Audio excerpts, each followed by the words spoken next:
नमस्कार। चलिए आज जीव विज्ञान यानी बायोलॉजी की दुनिया में चलते हैं और जीवन के कुछ सबसे बड़े रहस्यों को समझने की कोशिश करते हैं। कभी सोचा है कि एक जिंदा इंसान और एक बेजान मूर्ति में असल में फर्क क्या है? भाई एक जिंदा है, दूसरा नहीं। लेकिन ये जिंदा होना, इसका असली मतलब क्या होता है? ये सवाल सुनने में जितना आसान लगता है ना, इसका जवाब उतना ही गहरा है। तो देखिए, आज हम 4 हिस्सों में इस सफर को पूरा करेंगे।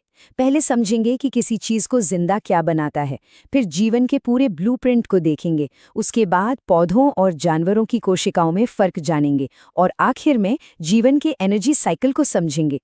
तो फिर सबसे पहला सवाल, जिंदा होने का मतलब क्या है? चलिए उन खासियतों को जानते हैं जो इस धरती पर हर जिंदा चीज में एक जैसी होती हैं। चाहे कोई बहुत बड़ा पेड़ हो या फिर एक छोटा सा कीड़ा, हर जिंदा चीज में कुछ बातें कॉमन होती हैं। जैसे वो ऊर्जा के लिए भोजन लेते हैं, वो सांस लेते हैं, वो बढ़ते हैं और वो अपने जैसे और जीव पैदा करते हैं। ये जीवन की सबसे बुनियादी प्रक्रियाएं हैं। इसी बात से हमें सजीव और निर्जीव के बीच की वो लाइन समझ में आती है जो हमारे चारों ओर मौजूद है। तो आइए देखते हैं कि ये अंतर असल में है क्या। तो यहाँ बात बिल्कुल साफ हो जाती है। एक पत्थर वो सांस नहीं लेता, ना ही वो अपने जैसे और पत्थर बना सकता है और ना ही वो किसी पौधे की तरह अपने आप बढ़ता है। यही यही वो बड़े फर्क हैं जो जिंदा चीजों को बेजान चीजों से एकदम अलग कर देते हैं। अच्छा, अब जब हम ये जान गए हैं कि जिंदा होने का क्या मतलब है, तो चलिए थोड़ा और गहराई में चलते हैं। देखते हैं कि जीवन की बनावट कैसी होती है। शुरुआत करेंगे एक पूरे जीव के शरीर से और पहुंचेंगे उसकी सबसे छोटी इकाई तक। इसको ना एक बिल्डिंग की तरह समझ सकते हैं। जो पूरा शरीर है वो हो गई पूरी बिल्डिंग। अब जो अंग तंत्र हैं वो समझ लीजिए उस बिल्डिंग के अलग अलग फ्लोर्स हैं। अंग यानी ऑर्गन्स उन फ्लोर्स पर बने कमरे हो गए। ऊतक वो हैं उन कमरों की दीवारें। और फिर आती हैं कोशिकाएं। कोशिकाएं वो ईंटें हैं जिनसे ये सब कुछ बना है, बिल्कुल बेसिक यूनिट। और लीजिए, हम अपनी यात्रा के सबसे बुनियादी लेवल पर पहुंच गए हैं। कोशिका यानी सेल, ये जीवन की सबसे छोटी इकाई है। वो छोटी सी दुनिया जहां से असल में सब कुछ शुरू होता है। तो क्या सारी कोशिकाएं एक जैसी होती हैं?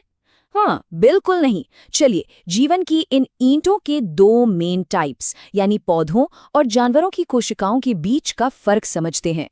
पहली नजर में देखने पर ये दोनों कोशिकाएं एक जैसी लग सकती हैं, लेकिन अगर हम जरा गौर से देखें तो हमें कुछ बहुत जरूरी अंतर दिखेंगे जो इन्हें अपने अपने काम के लिए एकदम परफेक्ट बनाते हैं।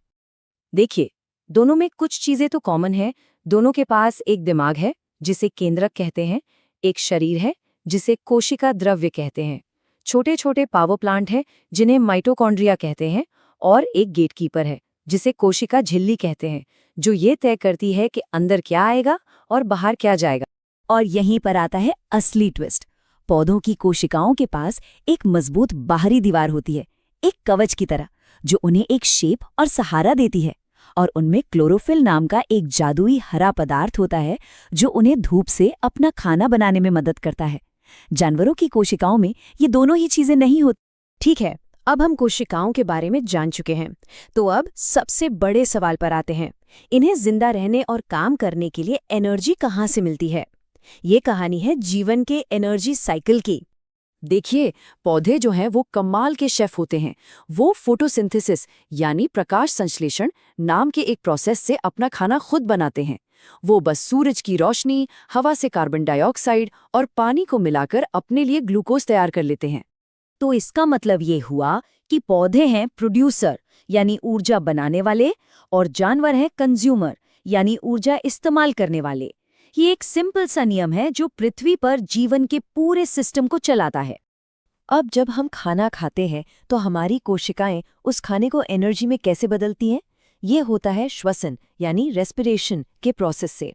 ये हर कोशिका के अंदर एक छोटे से इंजन की तरह है जो ईंधन यानी ग्लूकोज को जलाकर हमें दौड़ने, सोचने और जिंदा रहने की ताकत देता है।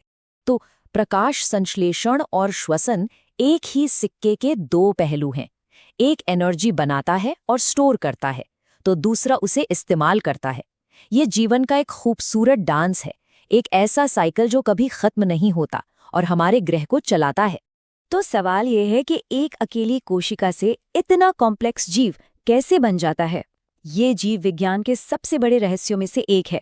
एक ऐसा सवाल जो हमें याद दिलाता है कि जीवन कितना अद्भुत और पेचीदा है। इस पर सोचिएगा जरूर।